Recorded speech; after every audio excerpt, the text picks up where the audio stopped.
8880920005 ये मेरा WhatsApp number है। आप इस पे अपना नाम लिख के भेज देना, जिससे फ्यूचर में आर्ट से रिलेटेड कुछ भी अपडेट्स आती हैं वो आपको डायरेक्ट आपके व्हाट्सअप नंबर पे मिल जाएंगी। आपके लिए एक क्वेश्चन है कि क्या ज़्यादा इंपॉर्टेंट और ईजी है, ABCD सीखना या ABCD का यूज़ करके कोई भी sentence banana? Of course ABCD सीखना। सेंटेंस आप ना भी सीखो तो भी चलेगा अगर आप उस फील्ड के नहीं हो तो, क्योंकि बेस इज़ वेरी इंपॉर्टेंट। वैसे ही सेकंड क्वेश्चन कि डिटेलिंग सीखना ज़्यादा इंपॉर्टेंट है या प्रोपोर्शंस, तो ऑफ कोर्स प्रोपोर्शंस, क्योंकि उसके बेस पे ही आप आगे जाके डिटेलिंग कर पाओगे। तो इसलिए सबसे ज़्यादा इंपॉर्टेंट है कि स्टार्टिंग कैसे करनी है, क्या वो चीज़ें हैं जो आपको डेली बेस पे प्रैक्टिस करनी चाहिए और कैसे प्रैक्टिस करनी चाहिए जिससे आपका प्रोपोर्शंस इंप्रूव हो। ये सब चीज़ें आपके साथ शेयर करना बहुत इंपॉर्टेंट है। अगर आप बिगिनर आर्टिस्ट हो और आर्ट की फील्ड में न्यू हो तो स्कूल्स या इंस्टीट्यूट में सबसे पहले तो ABCD सिखाते हैं, उसके बाद सेंटेंस सिखाते हैं और ऐसी धीरे धीरे चीज़ें हार्ड होती जाती हैं। और ऑनलाइन जब हम देखते हैं तो वहाँ बहुत ज़्यादा डिटेल और रियलिज्म पे काम हो रहा है, तो बिगिनर आर्टिस्ट यही सब देख के अट्रैक्ट हो जाते हैं, क्योंकि कोई बताने वाला नहीं है कि स्टार्टिंग कैसे करनी चाहिए, शुरुआत में प्रैक्टिस कैसे करनी चाहिए, जिसकी वजह से हम कंफ्यूज हो जाते हैं और आगे जाके हमसे बहुत ज़्यादा मिस्टेक्स होने लगती हैं क्योंकि हम स्टार्टिंग का बेस छोड़ देते हैं। तो ये सब सुन के आप इतना तो समझ ही गए होंगे कि base is very important part for fine art, और ये लेसन टोटली बेस से रिलेटेड होने वाला है और बहुत ज़्यादा इंपॉर्टेंट होने वाला है। तो आप इसको थोड़ा सा भी स्किप मत करना। तो करते हैं इस लेसन को स्टार्ट।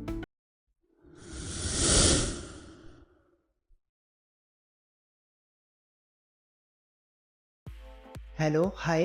तो सबसे पहले आपने एक पेंसिल लेनी होगी, वो कोई सी भी क्वालिटी की होगी चलेगा, आपको कोई ज़्यादा ब्रांड के पीछे नहीं भागना है क्योंकि हम यहाँ पे प्रैक्टिस कर रहे हैं। और आपने एक पेपर लेना होगा, कोई से भी ब्रांड का पेपर हो चलेगा। पेंसिल की टिप आपने लॉन्ग कर लेनी है क्योंकि यहाँ पे हम ओवर हैंड ग्रिप का यूज़ करेंगे। ओवर हैंड ग्रिप के ऊपर मैंने पहले से भी वीडियो बना रखी है, तो आप वो भी देख सकते हो, डिस्क्रिप्शन में आपको लिंक मिल जाएगा। ट्राइपॉड ग्रिप और ओवर हैंड ग्रिप के ऊपर मैंने पहले से ट्यूटोरियल बना दिया था। हम यहाँ पे ओवर हैंड ग्रिप का यूज़ करेंगे और अपने इरेज़र ले लेनी है और ज़्यादा इस पर हम मटेरियल का यूज़ नहीं करेंगे। तो अब आप साइड में एक रेफरेंस देख पा रहे होगे, यहाँ पे आपने दो चीज़ों को ध्यान रखना है कि आपकी लाइंस जो हैं वो एकदम स्ट्रेट होनी चाहिए, और यहाँ पे आपकी जो भी लाइंस है आपको उनका एंगल पता होना चाहिए। एंगल्स को समझने के लिए, गेस करने के लिए एक डायग्राम होता है, वो मैं आपको डिस्क्रिप्शन में दे दूँगा, वहाँ पे जाके आप उसको देख सकते हो और चेक कर सकते हो कि आपके एंगल्स सही हैं या नहीं। बाकी एंगल्स की एक्सरसाइज कैसे करनी है आपने, वो मैं आपको वीडियो के एंड में बताऊँगा। जैसे इस लड़की का चिन वाला पार्ट है, इसको हम नीचे की तरफ लेके आ रहे हैं तो ये 320 डिग्री का एंगल बना रहा है।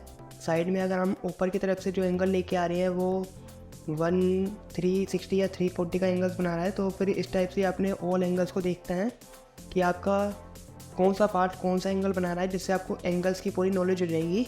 तो ये कुछ क्रिएटिव तरीके हैं गैस करने के एंगल्स को।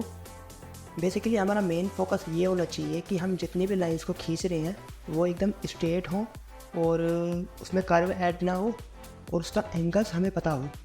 तो जैसे कि आप सामने देख पा रहे हो, मैं बिल्कुल भी ऐसा नहीं सोच रहा हूँ कि मैं किसी लड़की का स्केच बना रहा हूँ जिसके बहुत सारे हेयर्स हैं, डिज़ाइंस हैं या कुछ भी है। तो वो सारी चीज़ों को अवॉइड करते हुए मेरा मेन फोकस है कि सिर्फ ओवरऑल जो बाहर की शेप्स हैं उनको हम कैसे सिंपल लाइन्स में कन्वर्ट कर पा रहे हैं।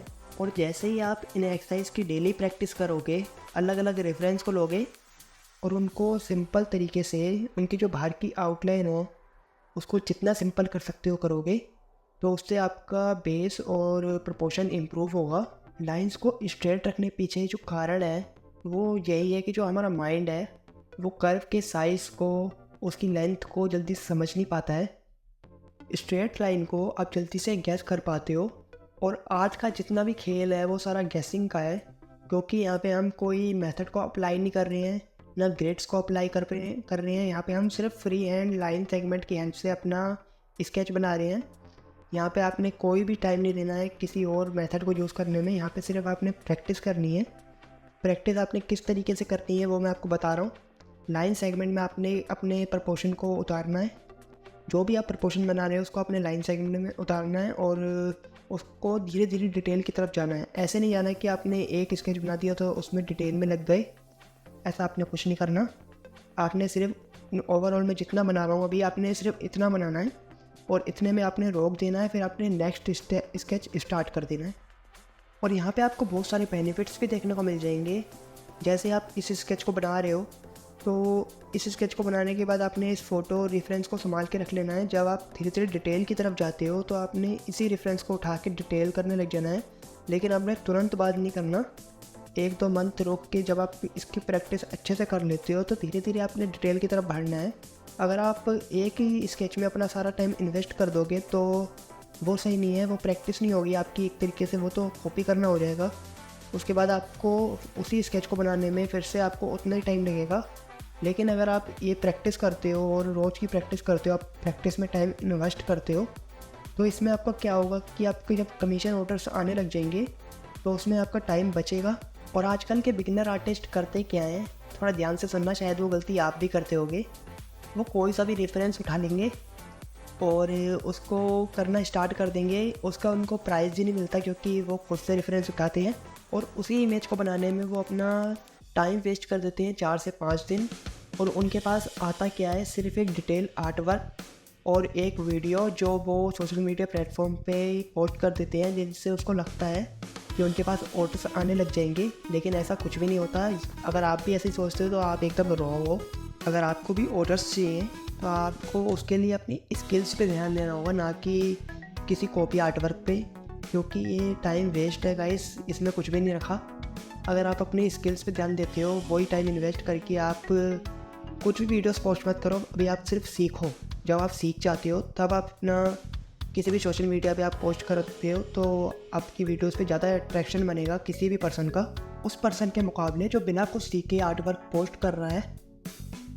और फ्री हैंड ड्राइंग करने के लिए हमको अपना गैस वर्क ज़्यादा इम्प्रूव करना होता है।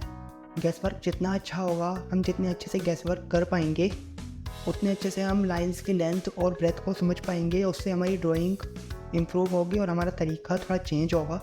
और अपने तरीके को चेंज करने के लिए डिटेल से हट के इस एक्सरसाइज को करना बहुत ही ज़्यादा ज़रूरी है, क्योंकि इस स्केच को जो हम अभी यहाँ पे बना रहे हैं, इसको बनाते वक्त हमारा मेन फोकस ये होना चाहिए कि लाइंस जो हैं उसमें हमें कॉन्फिडेंस फील होना चाहिए, उनमें हमें एनर्जी दिखनी चाहिए। आप कभी भी एक स्केच को धीरे धीरे बना के स्केच को सुंदर करने के हिसाब से उसको धीरे धीरे नहीं बना सकते, क्योंकि जो स्केच में एनर्जी आने वाली है वो दिखनी बंद हो जाएगी। एग्जाम्पल के साथ समझना, आप कभी भी एक सिग्नेचर को कॉपी करने के चक्कर में अगर धीरे धीरे बनाते हो तो उसका जो कॉन्फिडेंस है वो ख़त्म हो जाएगा, तो उसमें जो फील आनी होगी वो नहीं आएगी। एक एग्जाम्पल के साथ समझते हैं, आप कभी किसी का सिग्नेचर कॉपी करने के लिए धीरे धीरे मारोगे तो उसका जो सिग्नेचर का जो एनर्जी है वो ख़त्म हो जाएगा। सिग्नेचर स्पीड से जो किया जाता है तो फास्ट में ही उसका वो फील आएगा, और उस फास्ट को पाने के लिए आपको बार बार प्रैक्टिस करना पड़ेगा, ना कि धीरे धीरे रुक रुक के काम करना पड़ेगा। तो इसीलिए स्केच को इम्प्रूव करने के लिए आपको बार बार हज़ारों बार स्केच बनाना पड़ेगा, ना कि ये सोचना पड़ेगा कि अगर मैं कोई स्केच बना रहा हूँ तो इसको मैं बार बार रफ करके बना लूँगा, तो वो आपका प्रैक्टिस नहीं होगी, वो आपकी डिटेल हो जाएगी। जो आपको बाद में करना चाहिए वो आप पहले कर लोगे, और पहले का काम छोड़ के बाद में करोगे तो वो आपका एकदम टाइम वेस्ट हो जाएगा। ऐसे में कुछ आगे जाके हो नहीं पाएगा। हो सकता है उस आर्ट वर्क में आपको एनर्जी दिखे, लेकिन अगर आप किसी को वो आर्ट वर्क दिखाते हो तो वो समझ जाएगा कि इसमें आपने कितना टाइम इन्वेस्ट कर रखा होगा, और वो आर्टिस्ट की वैल्यू को डाउन करने वाला काम हो जाता है। तो ये तो प्रैक्टिस हो गई गाइस नज़दीक के स्केचेस ड्रॉ करने की। अब मैं थोड़ा आपको दूर के स्केचेस ड्रॉ करना सिखाता हूँ। अगर आपके बंदा दूर खड़ा है तो उसको आपने कैसे बनाना है, जैसे कि इस फोटो में आप देख सकते हो। सबसे पहले तो आप जो भी स्केच लेते हो उसको आपने सर्कल्स में और जॉइंट में डिवाइड कर देना है, जिस तरीके से मैंने आपको फ़ोटो में करके दिखाई दिया है। आप अगर चाहें तो किसी एप्लीकेशन से एडिट भी कर सकती हैं, क्योंकि आपका माइंड इतना शार्प नहीं होगा स्टार्टिंग में कि आप अंदाजे से सर्कल्स जॉइंट्स को सब कुछ बना पाओ। इसलिए आपको पहले फिगर को ड्रॉ करने के लिए जॉइंट्स की हेल्प लेनी होगी, और जॉइंट्स आप किसी एप्लीकेशन से ही बना सकते हो, कोई दिक्कत नहीं है। उसके बाद जब आप जॉइंट्स को बना देते हो, सबसे पहले आपने जब प्रैक्टिस कर रहे हो आप, तो आपने साथ साथ चलना है। जैसे कि मैंने आपको बना के दिखाया हुआ है, तो आप मेरे साथ साथ बनाते जाओ, जिससे आपको पता लग जाएगा कि जॉइंट्स को आपने बनाना कैसे और उसके ऊपर आपने काम कैसे करना है। फिलहाल मैं उतने ही जॉइंट बना देता हूँ जितने इस पेपर में आ रही है। उसके बाद हमें लाइंस में भी जाना है और फिगर को आपने इग्नोर करना है एकदम। और ये वाला तरीका पहले वाले तरीके से एकदम अलग होने वाला है, क्योंकि इसमें हम लाइन सेगमेंट का यूज़ करके स्ट्रक्चर बनाएंगे, ना कि हम डिटेल्स में। जैसे कि हमने पहले वाले डिटेल में ध्यान नहीं दिया था, इस बार हमने डिटेल में ध्यान नहीं देना है, लेकिन हमने जो फ़ोटो को रेफरेंस को लेना है वो भी डिटेल में नहीं होना चाहिए, इसका भी आपने ध्यान रखना है। ये तो मैंने आपको दिखाने के लिए डिटेल फेस लिया है, लेकिन आपने नहीं लेना। आपने कोई ब्लर सी फ़ोटो उठानी है जिसके फेस के पार्टिकल्स बिल्कुल भी ना दिखें, सिर्फ हाथ और पैर के पार्टिकल्स सही से दिखें, जिससे आप सिर्फ डिटेलिंग को इग्नोर करके फिगर पे ध्यान दे पाओ। इसीलिए मैंने आपको स्टार्टिंग में ही बता दिया था कि इस वीडियो का एक एक पार्ट बहुत ज़्यादा इंपॉर्टेंट होने वाला है। इसको आपने एक भी पार्ट को मिस नहीं करना है। इस टाइप के फिगर की प्रैक्टिस करते टाइम आपने एक चीज़ का और ध्यान रखना है, जब भी आप फिगर की ड्राइंग करते हो जो सर से लेकर पैर तक दिखती है, उसका आपने फेस को रिमूव कर देना है या फेस को ब्लर कर देना है, जिससे आपका ध्यान ना पलटे। क्योंकि इस ड्राइंग में अक्सर क्या होता है ना कि जब भी आप इस टाइप के फिगर को बनाते हो तो उसमें आपका फेस की रिएक्शन की तरफ ही आपका बॉडी का रिएक्शन चला जाता है, और आप बॉडी भी उसी टाइप की बनाते हो जिस टाइप का फेस का रिएक्शन होता है। जिस तरफ को आपका फिगर देख रहा होता है, आप बॉडी की शेप्स को, बॉडी के हैंड मूवमेंट को उसी तरफ को मूव कर देते हो, जिससे वो एकदम गलत हो जाता है। तो इसीलिए सबसे पहले आपने फेस को ब्लर कर देना है। जब आपकी बॉडी कंप्लीट हो जाती है उसके बाद आप फेस को बना सकते हो, और जब भी आप फेस को फिर मैच करके देखोगे तो एकदम मैच हो जाएगा वो। और जिस तरीके से मैं आपको बना के दिखा रहा हूँ, पहले मैंने बॉडी को बना लिया है, एंड में जाके मैं फेस को बनाऊँगा, क्योंकि फेस इसमें इम्पोर्टेंट है कि लास्ट में बनाया जाए। ये तरीका बॉडी के लिए ज़्यादा कारगर है, ना कि फेस के लिए। इसीलिए मैं आपको फेस को रिमूव करने के लिए कह रहा हूँ, क्योंकि फेस को बनाने के लिए तो पहला वाला तरीके से भी आप बना लोगे, लेकिन बॉडी को बनाने के लिए आपको ये तरीके की हेल्प लेनी पड़ेगी, क्योंकि फिगर बहुत दूर है, आप सिंपल लाइंस में आइडेंटिफाई नहीं कर पाओगे। तो आपने बीच से लाइन खींच के स्टार्ट करना है, जिस तरीके से मैंने हाथ की टाइप में बीच में से लाइन खींची है, और पैर की तरफ भी मैंने बीच में से खींची थी, वो मैंने रिमूव कर दी है। तो आपने बीच से स्टार्ट करोगे तो आपका ज़्यादा हेल्प मिल जाएगी आपको साइड की चीज़ों को समझने में। और उसके बाद आपने फिगर तो बना ही रखा है, तो धीरे धीरे आपको प्रैक्टिस हो जाएगी। जैसे कि आप साइड में देख पा रहे हो, इस फिगर से हमने इसमें ट्रांसफ़र किया है, और ये एकदम चेंज ही हो गया एक तरीके से।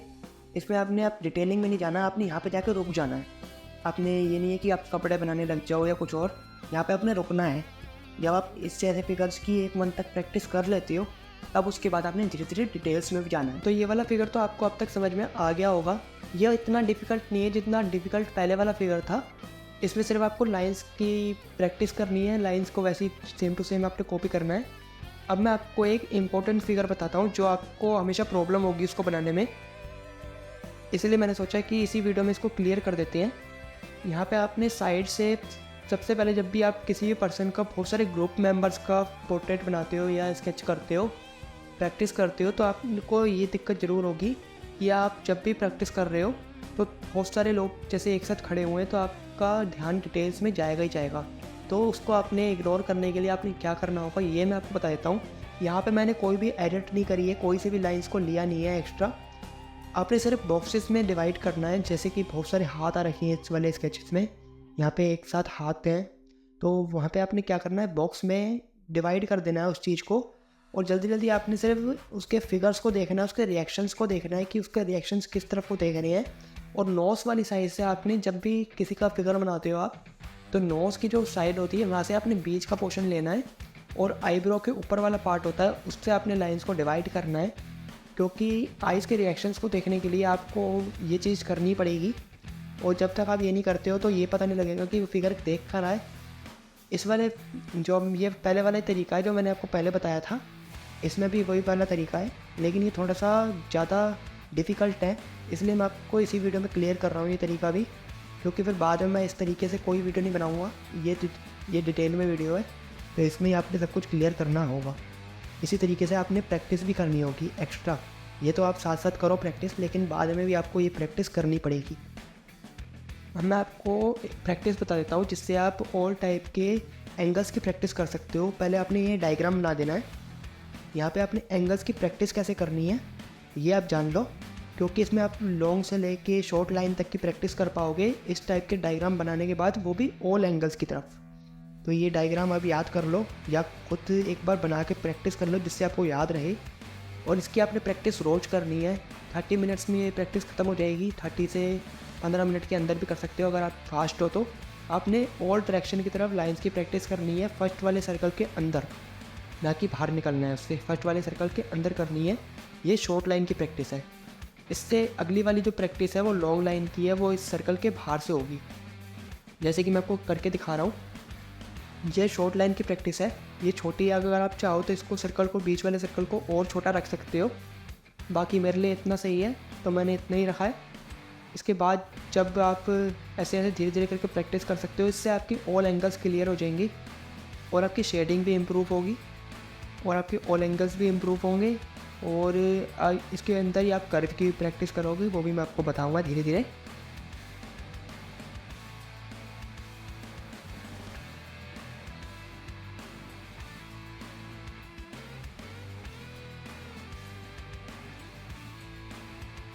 जैसे कि यहाँ का तो ख़त्म हो चुका है, दूसरी साइड का भी आपने ऐसे ही करना है।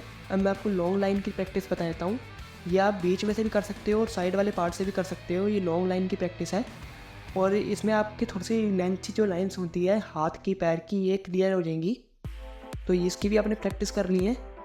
और ये आप चाहो तो हाथ को मूव करके भी कर सकते हो। ज़्यादा आपका ये नहीं है कि आपने एक जगह पे हाथ रख के करना है। ये कुछ आर्टिस्ट बताते हैं ऐसा कि एक जगह पे हाथ रख के करना है, लेकिन ऐसा कोई आपका माइंडसेट नहीं होना चाहिए। आप किधर भी हाथ को मूव कर सकते हो। स्केच आपने बनाना है, ना कि उन्होंने। और बहुत सारे ऐसी आपकी कोई वैल्यू डाउन नहीं होगी जो आप समझ रहे हो। बाकी आप किधर को भी हाथ मूव करके कर सकते हो। सिर्फ लाइन को स्ट्रेट रखना इंपॉर्टेंट है। तो आपने लाइन को स्ट्रेट रखना है और जिस डायरेक्शन में है आपने उसी डायरेक्शन में रखना है। इसके बाद अगर आप जब ये आप प्रैक्टिस कर लेते हो, कभी अभी कर्व की ज़रूरत नहीं है आपको, फिर भी इसके अंदर आप कर्व की प्रैक्टिस कर सकते हो अगर आप चाहो तो। नहीं तो इन पेपर को संभाल के रख लेना, बाद में आप कर्व की प्रैक्टिस करना। और वो आपने कैसे करनी है ये भी मैं आपको बता दूंगा। जिस तरीके से देखो ऑल डायरेक्शन की तरफ आप गोल करके प्रैक्टिस कर पाओगे। बहुत आसान है, इतना मुश्किल नहीं है, प्रैक्टिस करने से आ जाएगा। और एक दो आप जब पेपर कर लेते हो तो आपको फिर आदत बन जाएगी, आपकी हैबिट बन जाएगी। तो जैसे मैं साइड से रिमूव कर रहा हूँ, इस तरीके से आपने रिमूव कर देना अगर आपकी लाइंस बाहर जाती है तो। इसके बाद आपने कर्व की प्रैक्टिस यहाँ से कर सकते हो। और यहाँ पे अगर आप चाहो तो कर्व की प्रैक्टिस करना, वरना मत करना, जब तक मैं आपको नेक्स्ट वीडियो में बता नहीं देता कि आपने कर्व की प्रैक्टिस करनी कब है। जब तक आप 1 मंथ तक तो आपने इसी चीज़ की प्रैक्टिस करनी है। तो वीडियो करते हैं अब एंड। अगर आपने अब तक वीडियो देखी है तो आपको डिस्क्रिप्शन में आपके लिए एक गिफ्ट मिल जाएगा, वो आप डाउनलोड कर लेना।